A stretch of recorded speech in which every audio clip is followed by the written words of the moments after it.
این قصه در همه دام روی دادگی در همه جا به دنیا آمده. حاضر ما پیشکش شما میکنیم اگر پسند اومد لایک دادگی در این مکتب یک خواننده بوده جبار میمرده یگان گپی معلم ده عطویتی به عقارتی به شرمندگی نمیداده. навор сохта шудагии бо дастгирии сайти 1xbet дариҷа коэффициентҳои зиёд ва бонусҳои гуногуна меёбем ки силкаш дар комментария. ҳамчунин агар бо промокоди ёвонӣ шумо регистратсия кунед барои пардохти аввалинтон 6500 рубл бонус медиҳанд. як қисаи навбатӣ пешниҳоди шумо мекунем биродарои азиз. ин қисса дар ҳама дом рӯй додагӣ дар ҳама ҷо ба дунё омадагӣ. ҳозир мо пешкаш шумо мекунем агар писанд омад лайка зербот кунед. як биродар айкор ҳам майда мебия подъезд медроя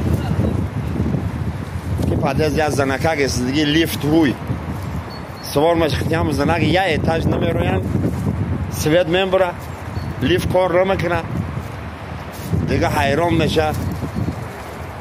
занак тариф мардак чӣ мега ташна намонди мега ташна монду мега об бутем ту ё пива мега хакя пив мешид бо чӣ зур мешид.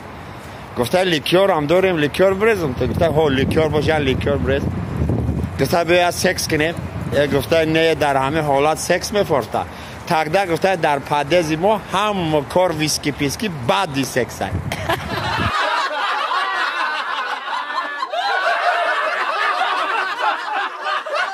با یک قصه نوبتی پیشنهاد میکنیم به خاطر مخلصای شیر محمدی جان ایت درخت سوزنی ایت درخت قاق.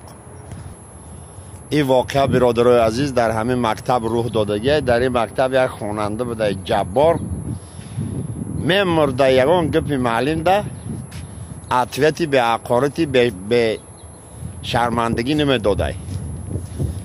خیلی مکتب در دست رسته معلمه میخزای جاش کنه گلوف بخیه جات همه آدم در تنش چی داره؟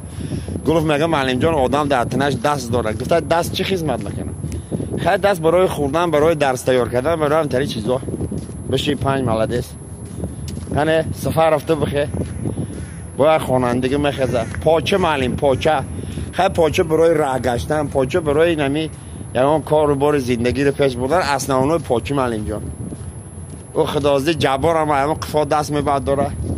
معلم جان من بگوم نه گفته تو بمر یگان که پیساز گاونو میزنی خیلی با میسن دیگه یگان طلبونو میخز یگان چینو مگه با جبار دست میبرد داره بخیر مگه اجاد میخزم مگه بدنی آدم ای پوستی بارت های معلم جان ای پوست آه پدر مادرت همه خیرت اگه پیساز میدونستی کنه درباره پوست چی میدونی؟